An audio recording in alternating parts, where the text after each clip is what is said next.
Myers Metal Detectors, located in sunny Tampa, Florida, where we sell nothing but fun and adventures, treasure hunting gear, and anything you can imagine for metal detecting. Give us a call, 813-237-1939. Happy hunting and dig deeper. Live from sunny Florida, it's Treasure Talk.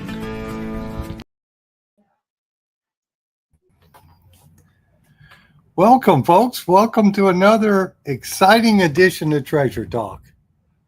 Yes, indeed. Yes, indeed. And we're winding down. Yes, we are. And for folks who haven't heard the news, we are going to end our program and do other things. I guess that's on the 25th will be our last Monday night show. The 25th will be our grand farewell show. There will be, a number of people that have been on over the years, stopping by to have a few words. We may even, if you want to say something about the show, how it affected you, or if it affected you, or if it just ticked you off, I probably will put a link in the chat. And if you want to come on and say a few words, for a minute or two, we can make that happen. And if not, that's okay too. Yeah, we'll probably do things from the shop here from time to time. So we'll still be here. You can always call me up anytime I'm in the shop and just chat about everything for sure. But we're going to have a good time, especially tonight's show is an awesome show about history, about European wars, World War I, World War II, and all kinds of ancient militaria. Ancient militaria. Yeah, so that's going to be very interesting for sure. I guess here at the shop, I'll tell you a few sale items I got real quick, and I'll do this fast because I know the guest tonight has a lot of info that we're going to talk about, but I do have the Manicore coils. MindLab put them on special. I got the big 15-inch one is $249, or if you only want the M8, it's $199. It's not on my website, like I've always said in the past. Call me for the best price because we often have in-store specials. So that's just two examples of them. That one coil, I think the 15-inch coil is normally $375. So $249 is a heck of a deal if you want that coil, or even on the smaller one. And of course, as always, today's show was brought to you by your friends here at Myers Metal Detectors, where we sell fun and adventure. And of course, the views, thoughts, and opinions expressed here by the Treasure Talk guest and member belong solely to the guest and member, and not necessarily to Phil Myers, Jocelyn Myers, Myers Metal Detectors, or Jeff Monin. That is true. You know what I think we ought to do? Being as how Big Poppy can't be here on the 25th, let's get him on here tonight. Yeah, that's cool. I see he's in the chat. I'm going to send you a link, Poppy. Yeah, because as people know, Joe's in here with me on most Saturdays. If he's not out selling Italian wine, he's in here on Saturdays. Or if he's not going to Disney, he loves the Disney. So he's a valuable part here at Myers Metal Detectors. He uses the Deus 2 and some MindLab products. And of course, he's a valuable member of the team here. Yes, indeedy. And I just sent him the link. Okay. And as always, the purpose of Treasure Talk was to promote the hobby of metal detecting and treasure hunting in all forms, and to educate our members in a fun, informative manner. And that's exactly what we're going to do tonight, because we do have an excellent guest who has all kinds of experience in vintage heritage from the Military Heritage Museum and in militaria, ancient militaria. Got that out. Yeah, and he's found an awful lot of stuff, and he's got some really good stories. So as soon as Big Poppy joins in, like we said, for those of you who may not heard, we're ending the show. It will be August 25th. In 2 weeks will be our grand finale, our grand farewell show. So I'm sure that Terry and Fred and a few others will be here with us. And like I said, if you want to come on and say anything, as long as it's, not Bafangu, just let me know and I'll get you a link. I'll time it and get you a link where you can come on for a couple of minutes and say hello and say what you liked about the show and all this, that, and the other thing over the last 6.5 years. So if that's what you would like to do, please do. So we're waiting for Big Poppy. And well, let's go ahead and bring Nick on. He can bring be Nick in, and I can text. talking. Yeah. Okay. This is our guest tonight from England. Now it's late in England. It's about midnight in England. And he is staying up strictly for y'all. And he's got a bunch of stuff to show you. Nick West. And he is part of the Military Heritage Museum and is an expert on ancient militaria. So let's bring on Nick. Hi, Nick. Good evening. How are you? Welcome, Nick. Very good. So we were chatting before we went live about, I want to hear the full story on the airplane. Okay. Right. So 2 of our museum members were over in Normandy looking for some artifacts, and they were on some farmland, and James was swinging the detector as per normal early in the morning, and he hit something that was sticking out the ground, and he looked more closely, and it was a finger sticking up out through the soil, just the bones of a finger sticking through the soil. And they started clearing away the soil, and they came across a mummified pilot. James thought the guy had been murdered. It looked like he'd gone to sleep in the field the night before. It horrifying, absolutely horrific. When you brush away all the earth and there's still flesh there. So they informed the police. The police came down, realised it was a pilot from a World War II aircraft because of the uniform. They got the American authorities involved, the Missing in Action team.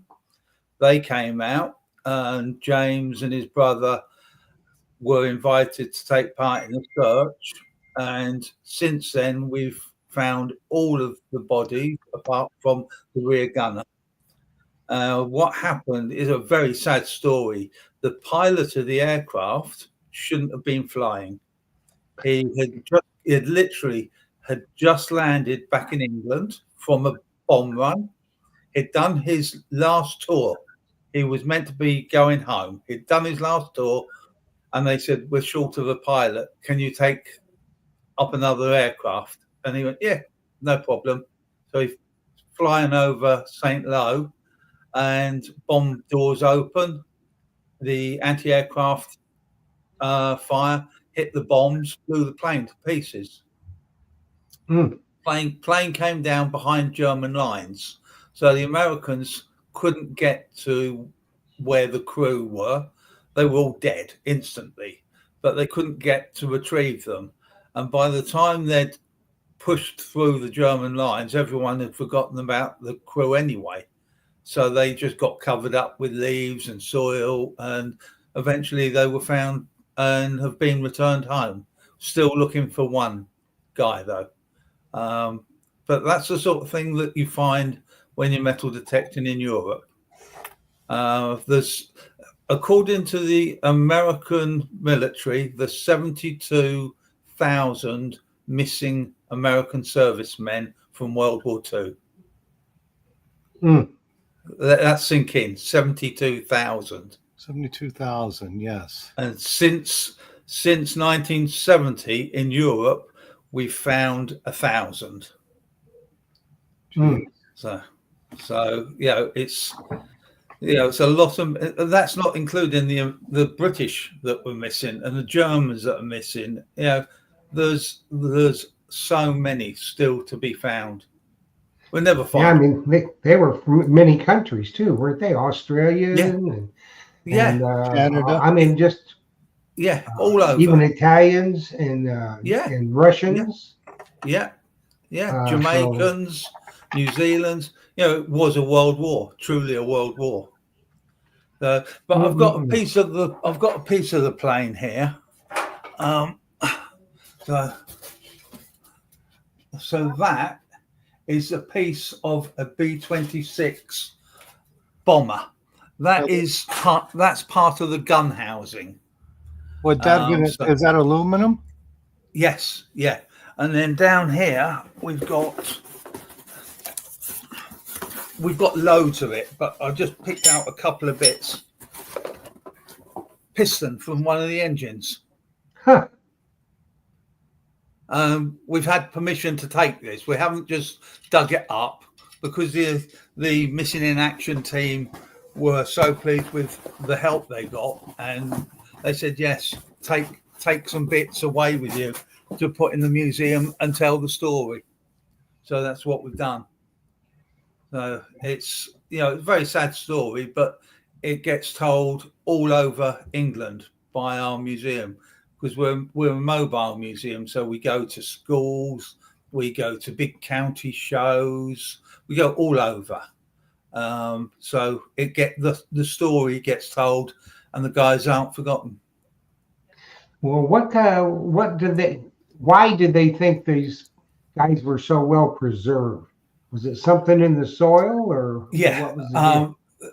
I don't know what you call it in America, but over here they call it leaf mold. So it's literally when the leaves come down and they rot, the leaves rot, and there's something in the leaves that preserve the bodies.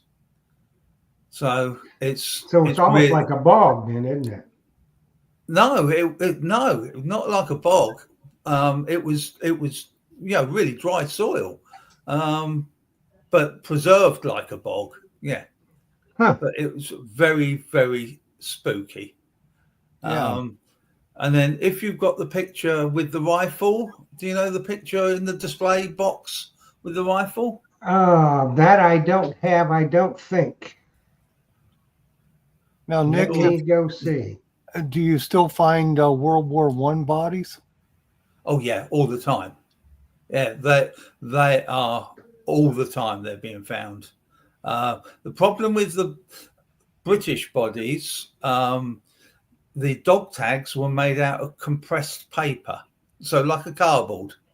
So they just rot. It rains and they would just rot. So, but the Germans and Americans had metal dog tags. Right. So we can find out who they are. But the British, no chance of identifying them. Absolutely no chance. I don't have one with the rifle, I don't think. But here's your logo, if you want to talk a little bit about that. Yeah, so we set the museum up. It's 5 big collections came together, and we're all sitting in the pub one evening, like we do, and we say, well, what's going to happen to our collections when we pass on? The kids are just going to sell them, and they'd be scattered to the 4 winds. So we set up a charity, which is a registered charity, the Military Heritage Museum, and we go out, we teach detectorists the dangers of the stuff that's under their feet. We go to schools teaching children about different wars, and you go to a school and you give a kid an incendiary bomb to hold. That's better than any book. They're holding something from 80 years ago. Or we take the axe head from 1066, the Battle of Hastings. We give that to them. That's nearly 1,000 years old, and we are firm believers in hands-on. And we take metal detectors to schools so that they can go out in the field and have a go metal detecting. We've had so many youngsters come to the hobby just by doing this. It's great. It really is. Oh, I would imagine so. Well, I know last year we had 16 new people join the hobby because of what we did, which to me is wonderful, because it's a kid getting out in the open air and learning history. And it's the best way to learn history is to hold it in your hands. Yeah. Well, let's put this one up, Nick, and tell us about that. Now, that is, Okay, so you know that's what it is. yeah, so that's a piece of woodland, and I'm not going to say where it is because we're still digging. But we were digging there, and if you put the other picture up that's got the foxholes marked on. Okay, so that's where the foxholes are. Now, this foxhole down the bottom, we found this ring. Okay, It's let a me high, get that loaded. The class ring, yeah. I have got that picture.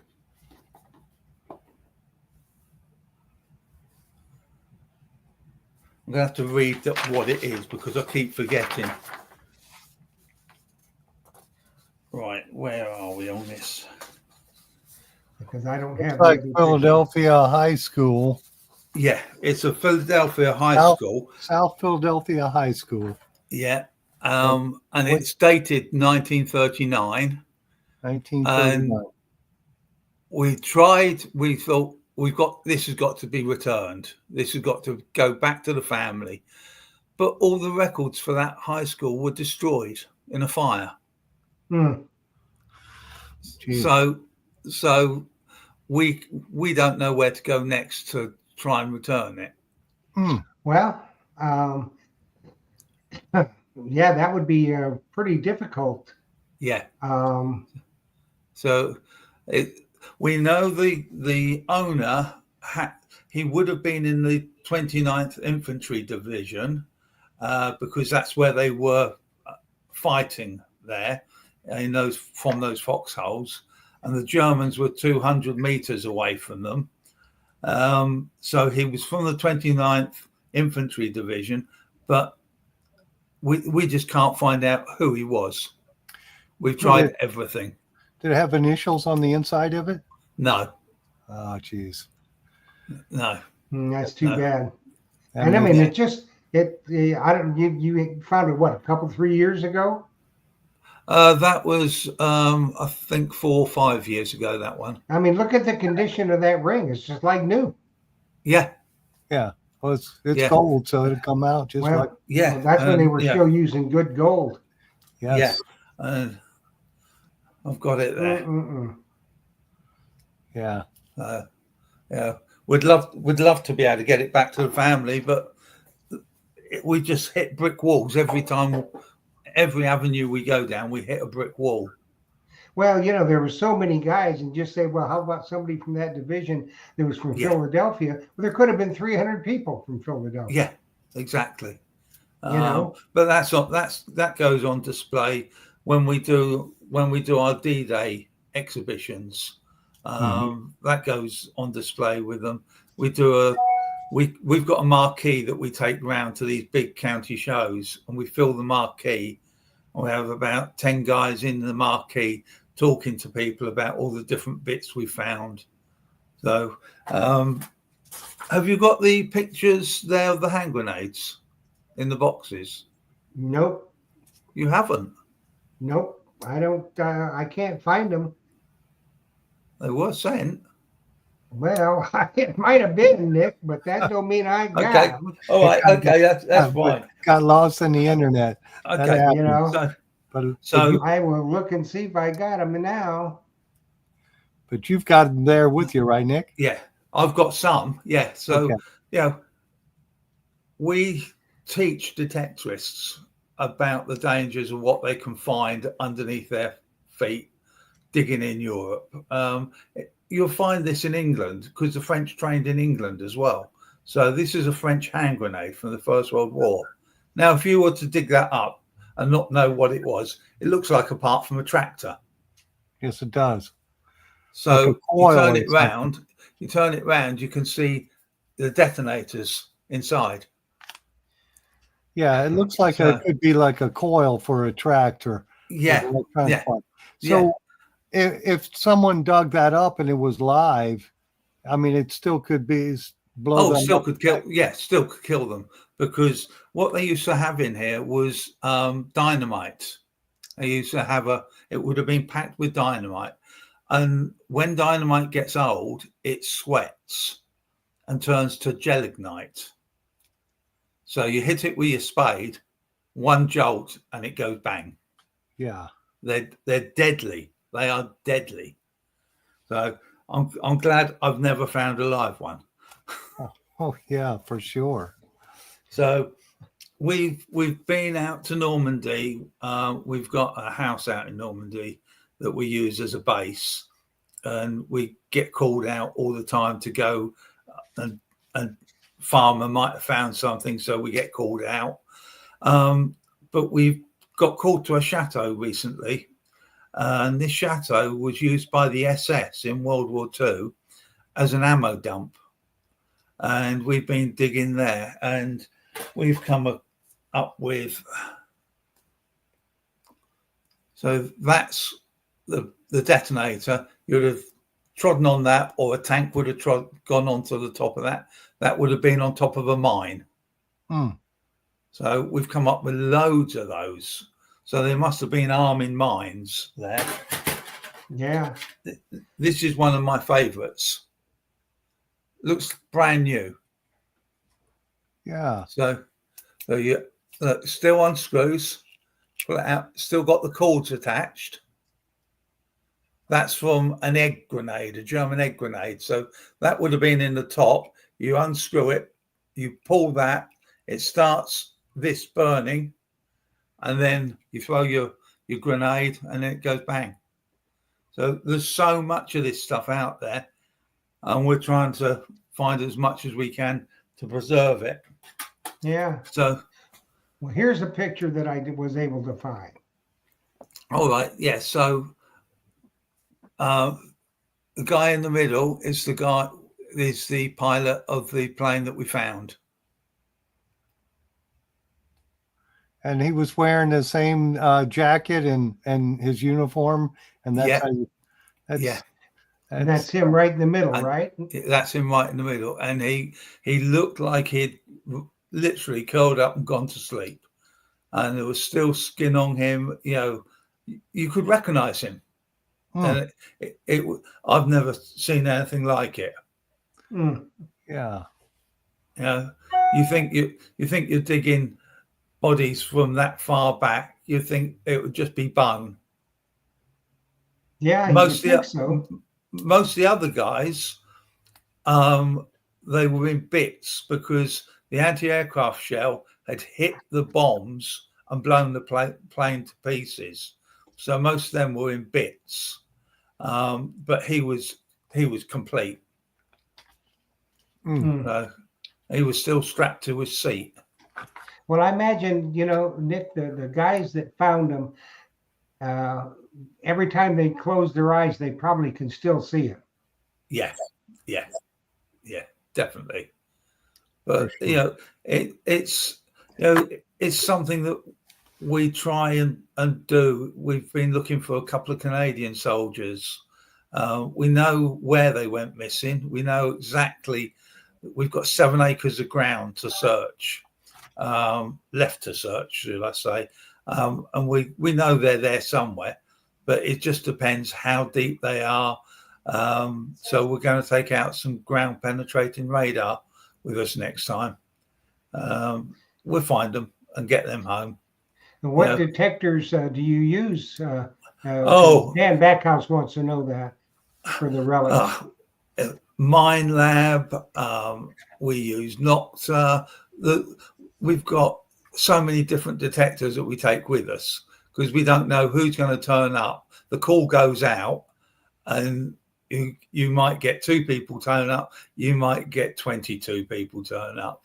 And so we have a big stock of metal detectors that we've acquired over the years, and we just run with it like that. So, but each person is given training on the detector, and then the ground is actually marked off in meter squares.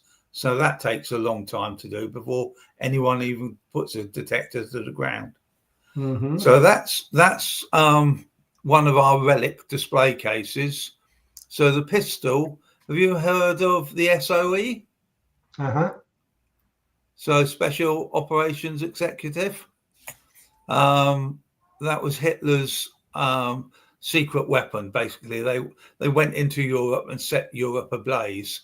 So the pistol there, we found that at one of their training grounds, and still got the handles on it. That was in it was like boggy ground, so the wood was quite well preserved. So we've dried it out slowly. The thing next to it, you've got 2 detonators next to it. Those are SOE again. Then you've got above it, you've got a rifle, German rifle, and that one's got the bayonet attached. Now, where we found that rifle was in a place called the Falaise Gap. That is where the Germans were surrounded by the British, Canadians, and Americans, and they had what they called the corridor of death to try and get out the 110,000 Germans out of this corridor that was closing very rapidly. And we think that was actually used as a grave marker because there were no bayonet charges.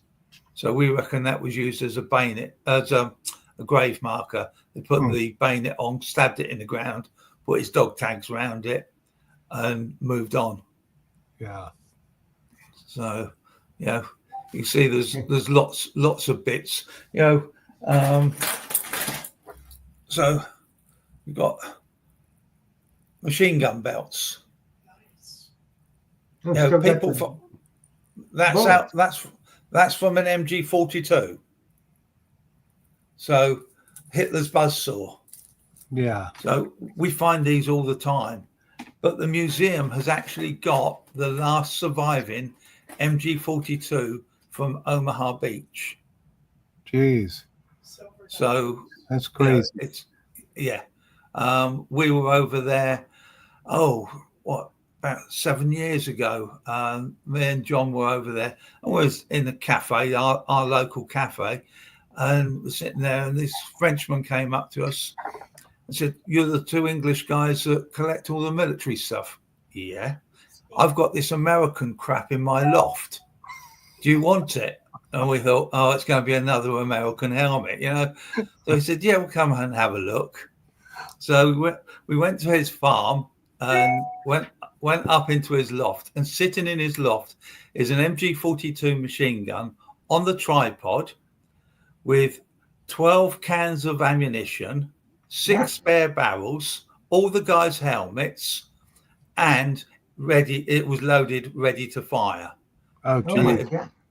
And it's got. And he gave us the paperwork with it, and the paperwork was from an American requisition pad, and it says machine gun left with farmer to be collected. Huh. Well, no one told anyone that they'd left it with the farmer. Jeez. So it's we've got the only working surviving MG42 from Omaha Beach in our collection. That's incredible. My goodness. Nick, I wanted to welcome Joe into the chat here. Welcome, Joe. Glad how you guys doing? I'm sorry I had a little bit of technical difficulties. Absolutely. So, hi, Joe. Hey, how you doing, Nick? I'm fine, thanks. So it looks like we got a question from Ricky T. He says, "I know you said you found a lot of American silver dollars. Any close by you that you could show?" No, they're all in the museum. Okay. How many have you found? Oh God, I can't tell you now. There's so many. You know, we find them all the time. When we're doing the American sector, they're everywhere. They must have fallen out their backpacks, their pockets. I reckon they had rubbish trousers with holes in because we find that many. So, you know, we've got well over 100. Well, how many Zippo cigarette lighters do you find? Not many. Not many. I think we've got about 3 or 4. But Zippos we don't find. I imagine they were more valuable than the coins. Yeah, couldn't use the coins. Yeah, well, the Zippo lighters, they had to have their smokes. Yeah, well, so part of our going around to metal detecting clubs and showing people what they can find is, so we've got that, which is a German disc grenade. So that's from the First World War. And again, that would have had TNT in it. And like I say, TNT weeps over the years and becomes gelignite. So you hit it with a spade or your shovel and you're in for trouble. So we have display boxes with all these things so that people can see them as they are in when they were new, and we have them so that it looks like they've just been dug up out the ground, so that they can see what they're like with the soil around them, and they can feel the weight of the thing and know what they shouldn't be touching. Now that grenade you just held up, was that still live? No, none of our stuff's live. No, I When wouldn't you have. found it, was it? I wouldn't be sitting next to it if it was live. When you found it, was it live? Yes, yes. We always have EOD with us when we're digging, and we have a very good friend who's in the Royal Engineers, and he's a bomb disposal expert, and he comes along, and anything that is dangerous, if he can, like these are quite rare. So he said, yeah, we can get that apart. And so, but a large caliber shell, there's no point. Everyone knows what a shell looks like. You know, it's flat one end and pointy the other end. And so most people know what a shell looks like. So we never get him to do anything like that. But the unusual things like, so it's tiny, but that would kill you. That's a British. Yeah. That's a British number 34 hand grenade. But there's so many things that we find that people really wouldn't know what they are. Well, the thing is, Nick, with that British hand grenade, the British are always they're very kind people, and they only want to kill one at a time. They don't want to kill a bunch. Oh no, the Mills grenade would kill a bunch, but things like this, people find them and throw them away. And what is that? So imagine you've got a big brass shell. That clicks on the bottom, so nothing can hit the primer that would set it off. Oh, okay. Ah, I see. Yeah. There's so many different little bits and pieces. So we've got that. That is heavy. That weighs about 2.5 to 3 pounds in weight. You know what it is? British or German? No, it's British. British. And it's a 17th century hand grenade. Yeah, that's a big one. Yeah, and it's for throwing from ship to ship. Now, I don't know how they would throw it from ship to ship. They'd have to be bloody close. They really would.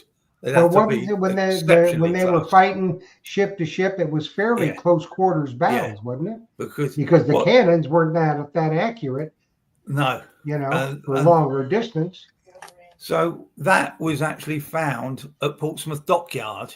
They were doing some work on Portsmouth Dockyard, and a guy was using a jackhammer breaking up concrete, and he just disappeared into the ground. And there's a big cellar underneath where no one knew this cellar was there. And there was about 1,000 of those hand grenades just all over the floor. Jeez. Yeah, that's great. My goodness. Hey, we do have we had a question for you, Nick, from Tom Becker, and he says, "Have you found any P38 can opener the soldiers used?" Yes. Yeah. Loads of those. Yeah. They Right. were throwaway item. Yeah. Yeah. We've found loads of them, and they're usually really rusted. You can tell what they are.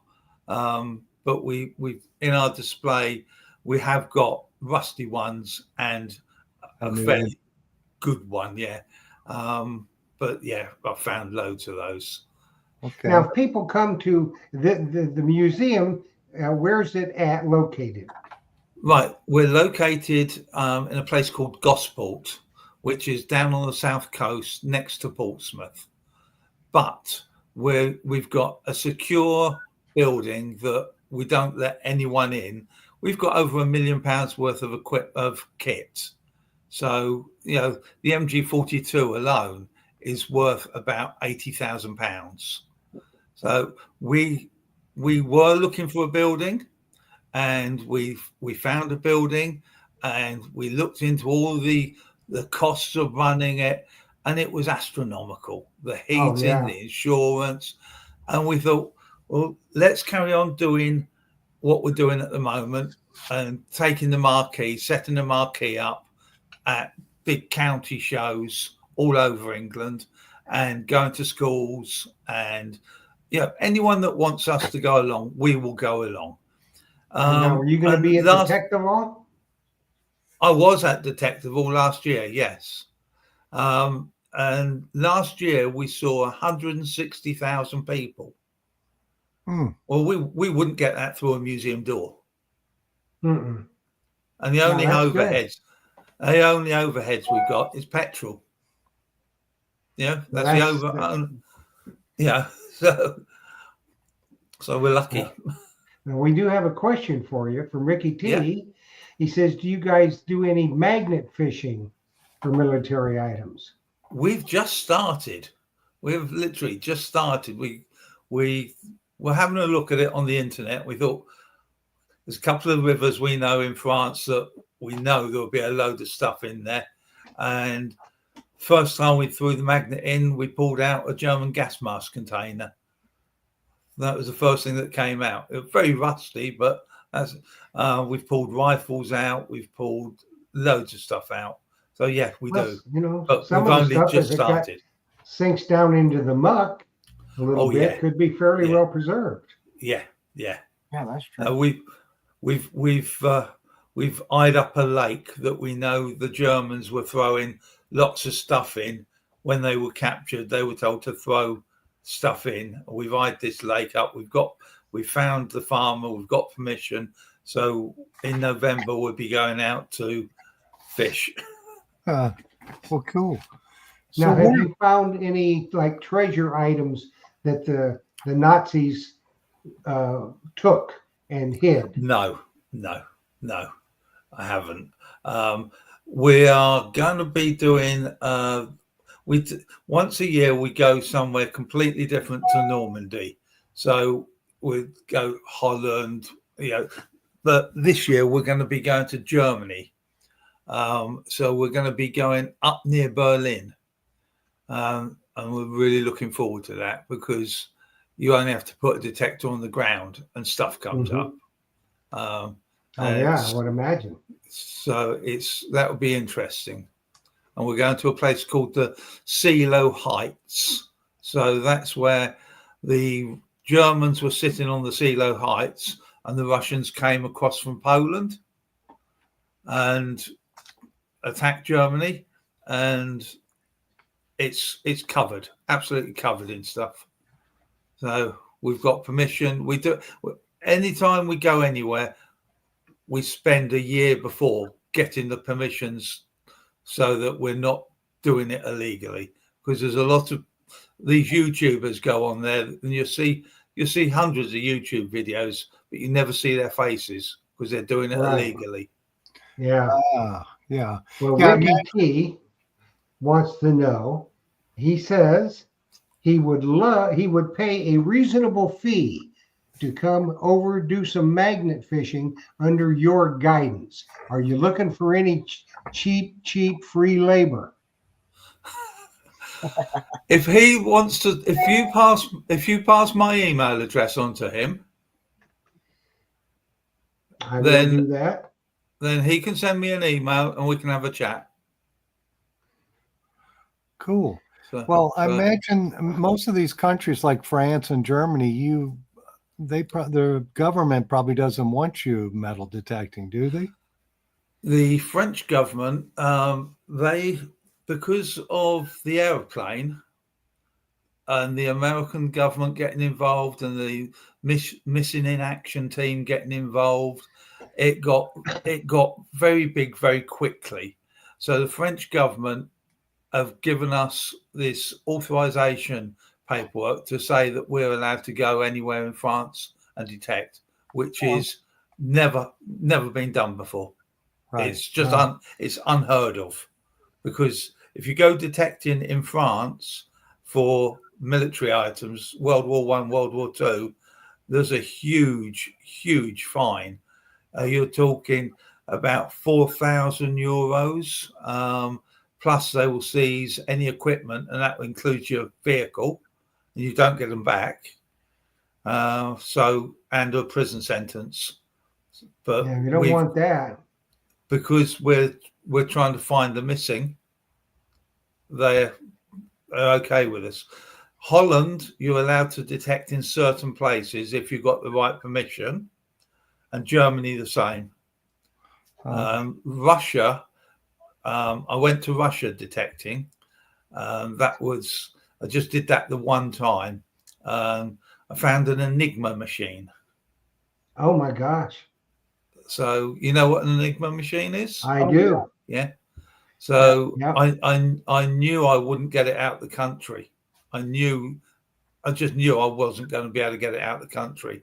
So I sold it to a private collector, and he paid a lot of money for it, and I was on the next plane out.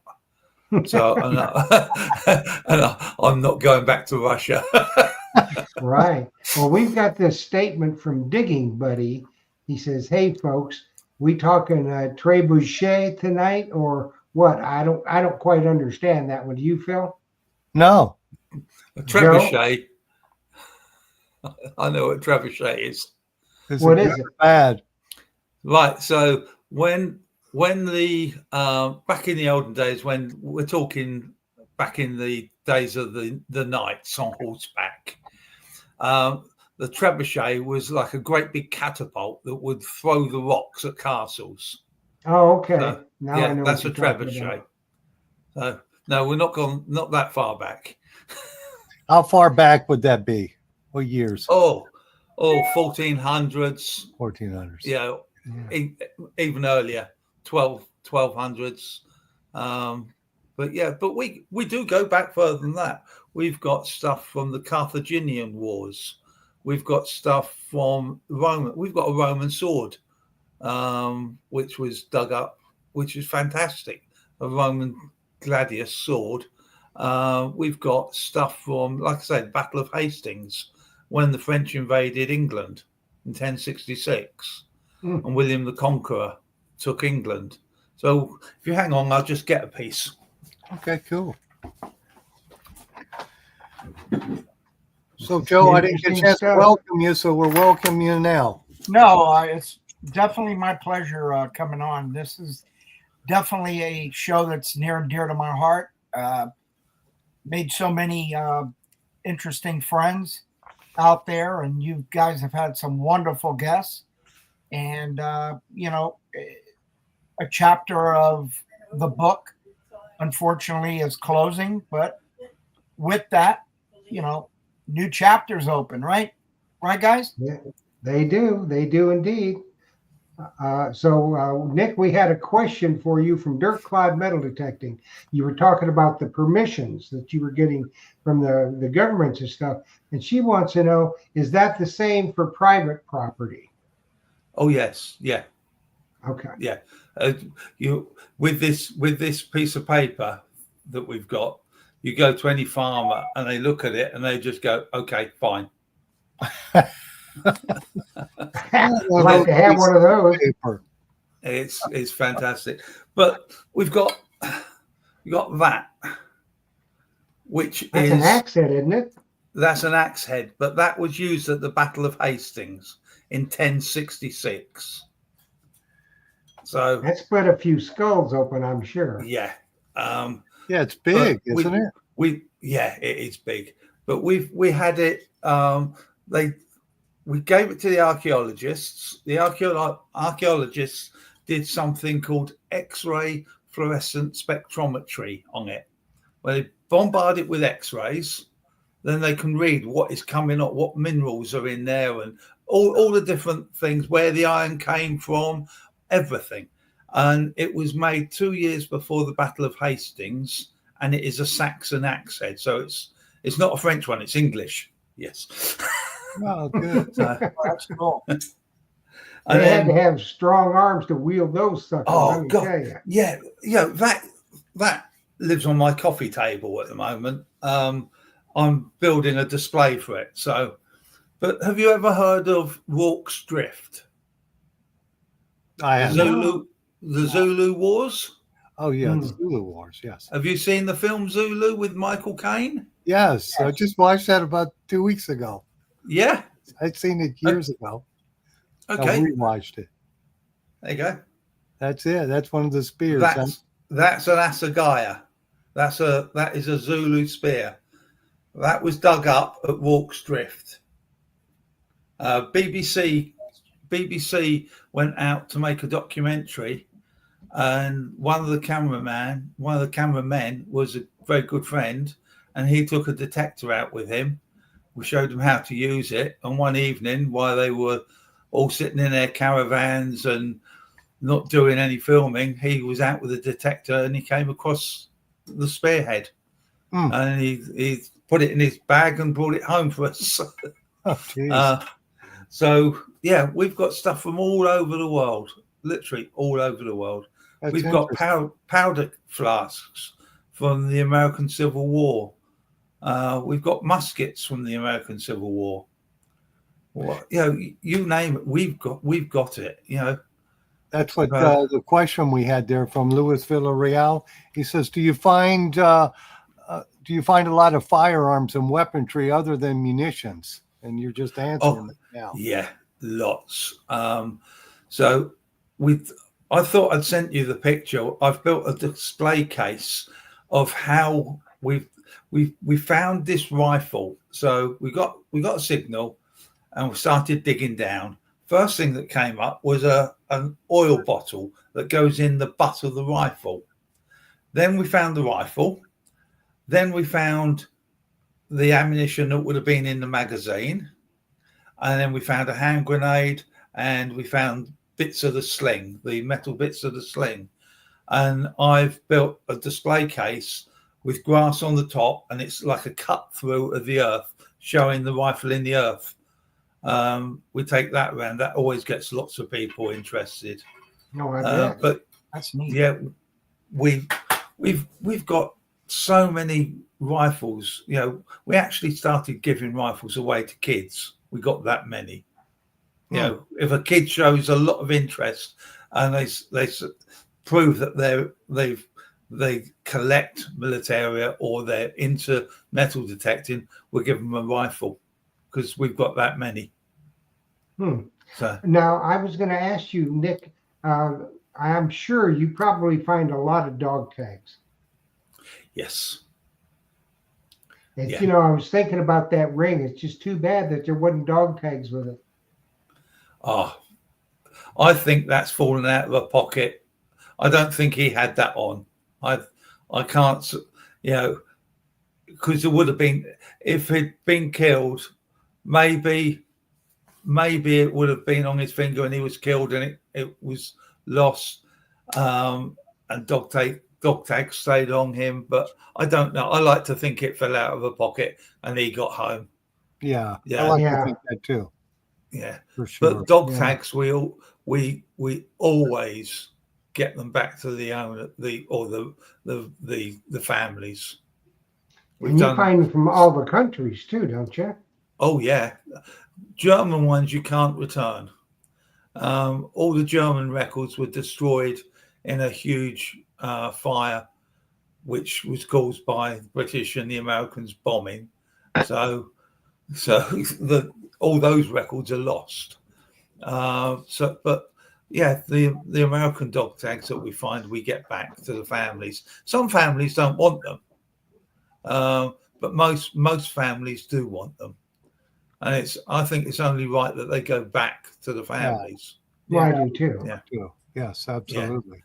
Yeah. So when we find a missing soldier, or the remains of a missing soldier, whatever is with him, if it's a rifle, buttons, any metal whatsoever, gets reburied with him. Nothing is actually kept for ourselves. So everything is reburied with them. Interesting. So, yeah, it's there's quite a few teams in Europe that go out detecting, and they will dig up the bodies or the skeletons, and they will keep everything and sell all the stuff. You'll see it for sale on all these different military sites, which is wrong. To me, that's just wrong. I'd say that's pretty wrong. It's kind of macabre. But the Russians are evil when it comes. Let's face it. It doesn't matter if they're German, English, American, Japanese. It doesn't matter. They're a dead soldier. Right. The Russians, they will dig them up. They will leave the bones on the surface. They will take everything and just leave the bones on the surface.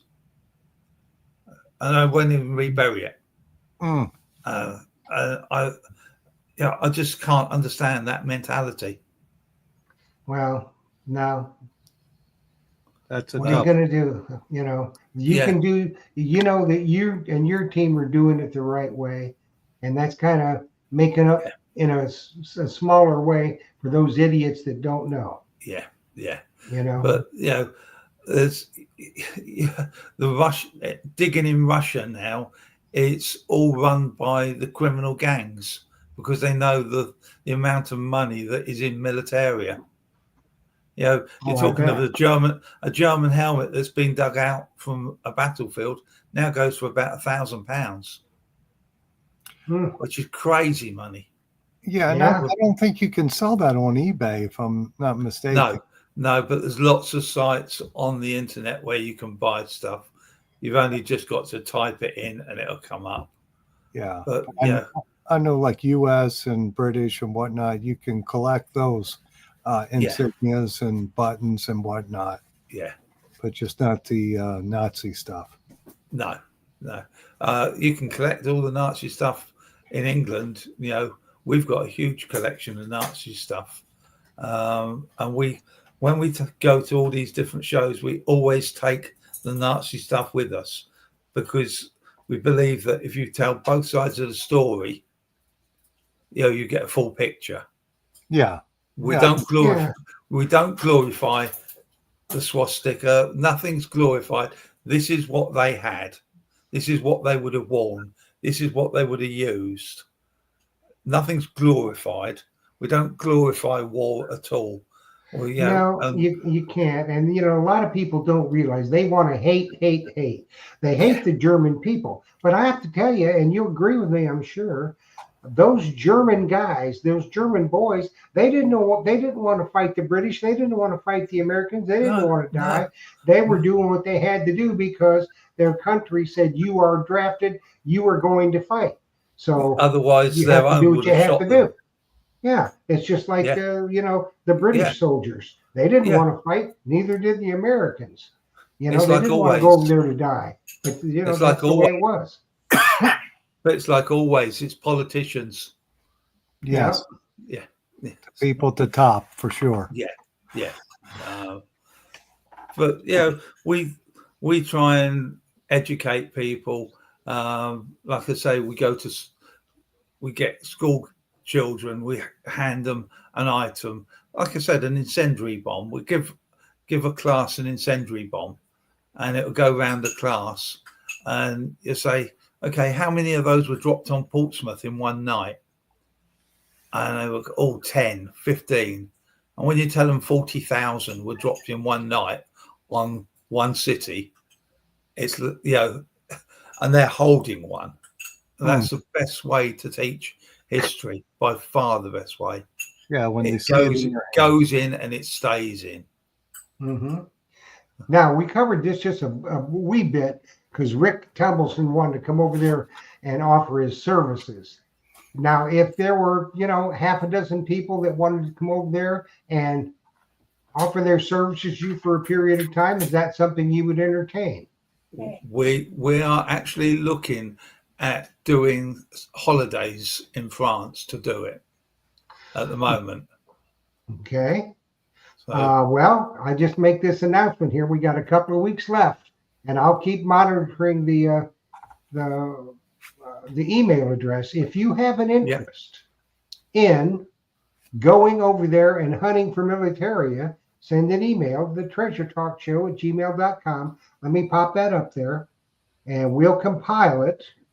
And send it to Nick. And we'll send it to Nick. Please do. And then he will make sure, and if you include your name, address, phone number, and contact info where he can get a hold of you, you never know. You may get to do this. So you may win the golden ticket. You never can tell. Right. But you just don't know what you're going to find. That's right. Yeah. And you might win a Wonka bar. You never know. Yeah, Willie Yeah. Wonka. So, Well- Nick, we just have little time left. Why don't you tell us one of your favorite finds? Oh, one of my favorite finds. I know it's strange. Can you see that? I Yeah. can see it.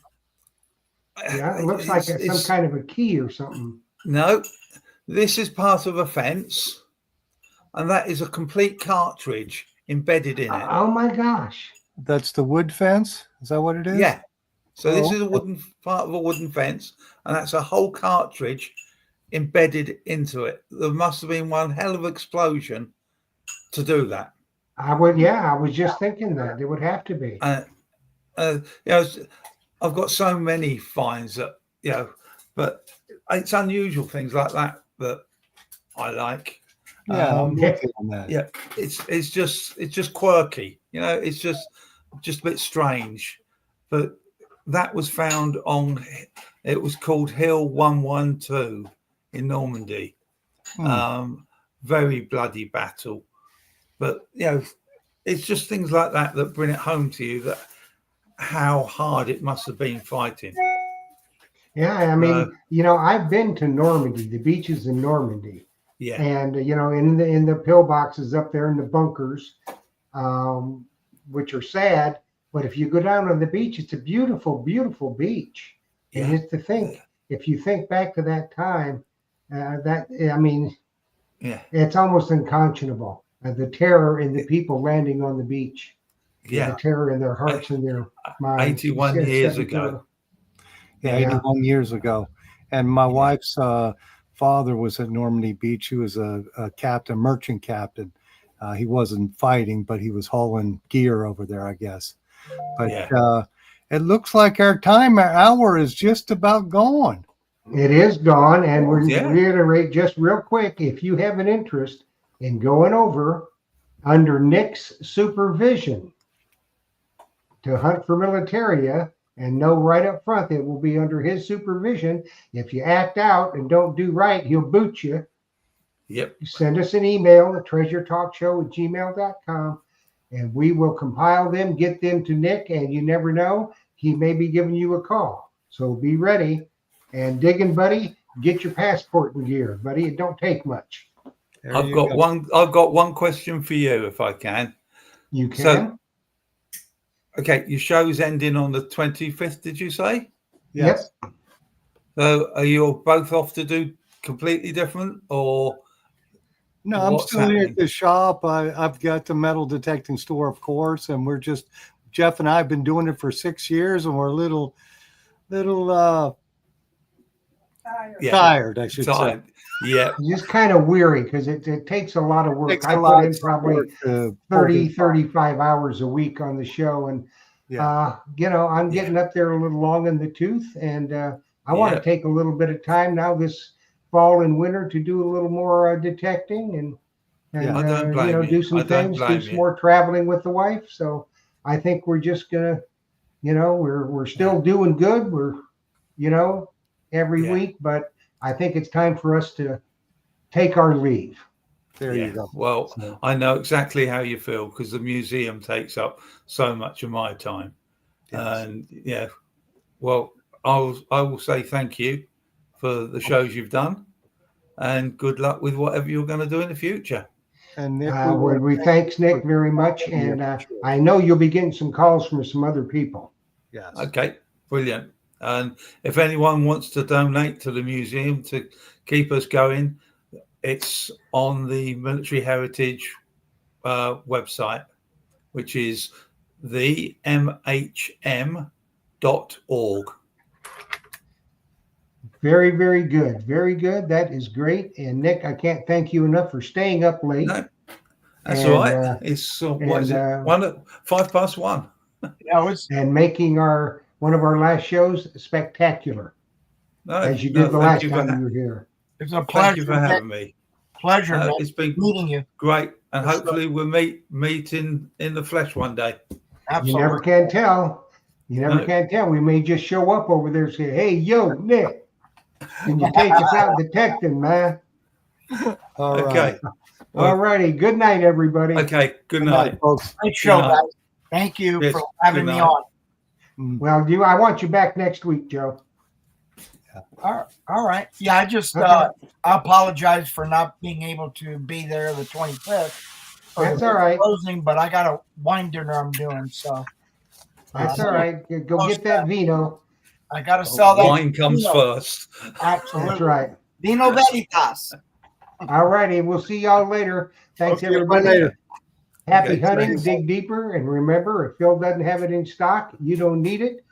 And may all your finds be 14 karat or better. See you next week. I will see you guys. Yeah. What do you Cheers. got?